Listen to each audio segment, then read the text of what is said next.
So imagine this. You're at an airport, your heart pounding with anticipation. You've traveled halfway across the world to meet a man you once loved, a man you maybe still love. Except, plot twist, this man already has a wife. And not in the we're separated but technically still married kind of way, no, he actually has a wife. A whole other woman. Now, depending on who you are, you'd either turn around and fly right back to where you came from, or you'd stay and stew in the rich, confusing, emotionally decadent soup of life. Welcome to As the Crow Flies by Veronique Tadjo, a book that's technically just 104 pages long but somehow manages to touch on divorce, betrayal, polygamy, politics, shoddy plumbing, social rot, and the metaphysics of love, all in one poetic breath. Let's talk about it.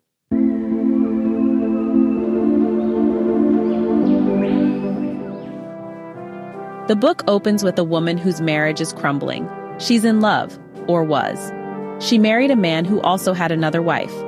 Initially, she tried to make it work, poly heart open, full of optimism. But love, as we know, has its own clock, and hers ran out of time. Soon the joy drained away. The connection? Gone. The silence grew so thick it could slap you. So she did what many strong, self-respecting women do. She applied for a divorce. Simple enough? Well, no. Because in between this main narrative, Tadjo weaves in dozens of other lives, other voices, other love stories, or more accurately, unloved stories. And just when you think you've got a handle on what's happening, suddenly, you're at an airport again, seeing this same woman, the divorced one, returning to that man from her past. These interjections appear so frequently, it's like the book itself has commitment issues. And that's part of Tadjo's genius. The structure of this book is the chaos of love.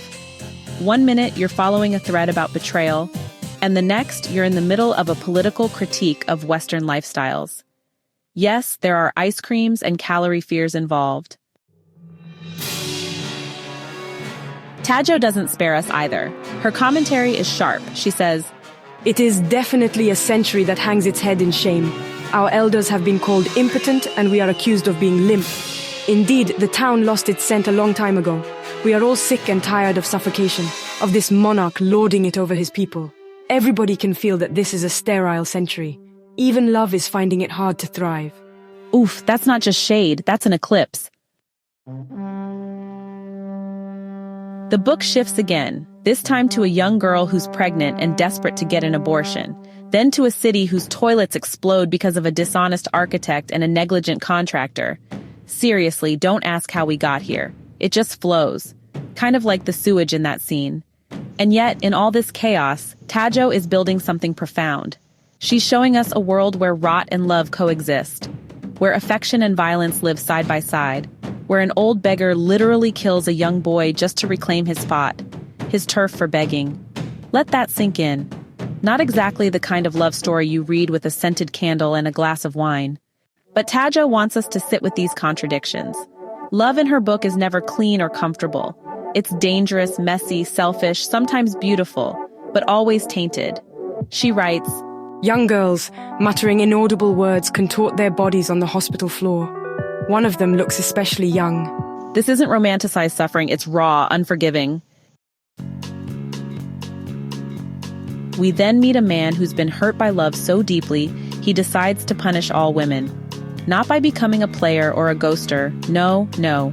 He goes full Greek tragedy. His pain is so toxic, he wants to turn it into vengeance. But Tadjo, or perhaps the narrator, pleads with him. "Somewhere, a young man wallows in his suffering. His wound so deep, he cannot draw a distinction between love and destruction.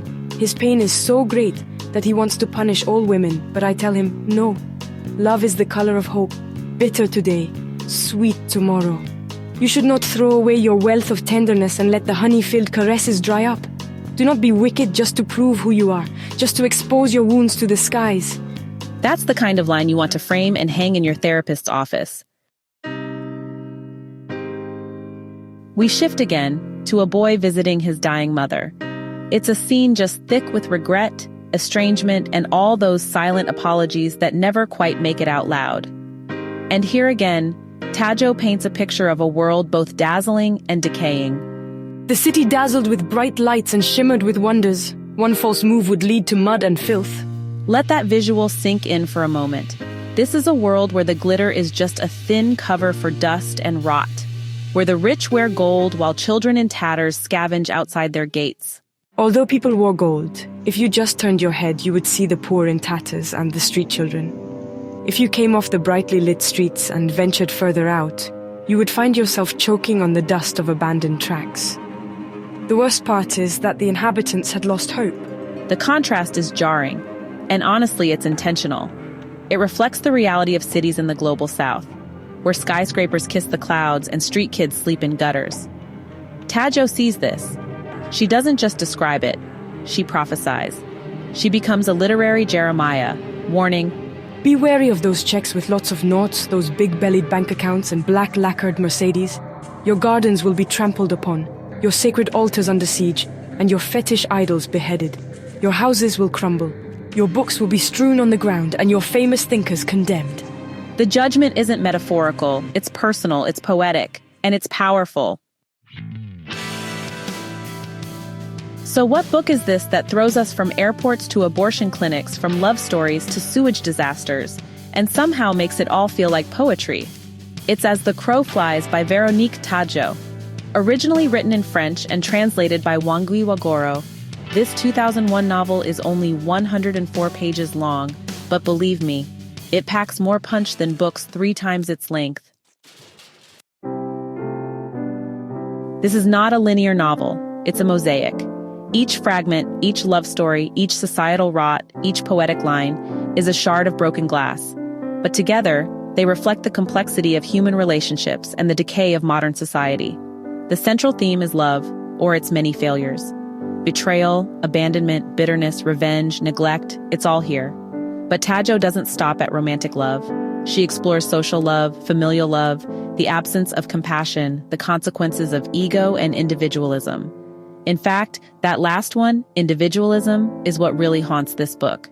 Everyone seems to be moving in their own painful bubble, colliding violently with others. The narrative style changes constantly, from first person to second person to omniscient narration. Sometimes the narrator speaks directly to you, like you're complicit in the world's failings. Other times you feel like a silent observer, caught in a whirl of shifting scenes.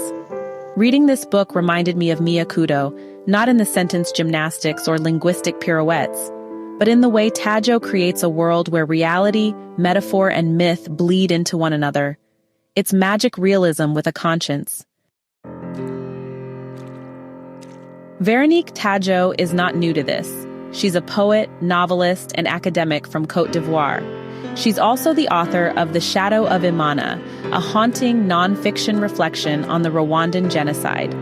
Whether writing fiction or non-fiction, Tadjo is concerned with humanity, its beauty, its cruelty, and its contradictions. So if you're looking for a book that's short but dense, poetic but political, fragmented yet whole, As the Crow Flies might just be your next read. It won't comfort you. It might even unsettle you. But it will absolutely leave you with something. Something deep, something poetic, something real. Don't forget to like, subscribe, and leave your thoughts in the comments. Have you read Veronique Tadjo or any other poetic African prose that knocked you sideways? Let's talk below. Thanks for watching. Hey, thanks so much for hanging out with me today. If you're interested in diving deeper into this book, I've left some links down in the description. You can use it to grab yourself a copy and keep the adventure going. And if you're in the mood for more great reads, don't go just yet. Click on one of the videos popping up right now that I think you'll love. And don't forget to give this review a like, leave a comment, or even subscribe if you'd like to see more. Every bit of support helps us grow this little community of book lovers. See you in the next one.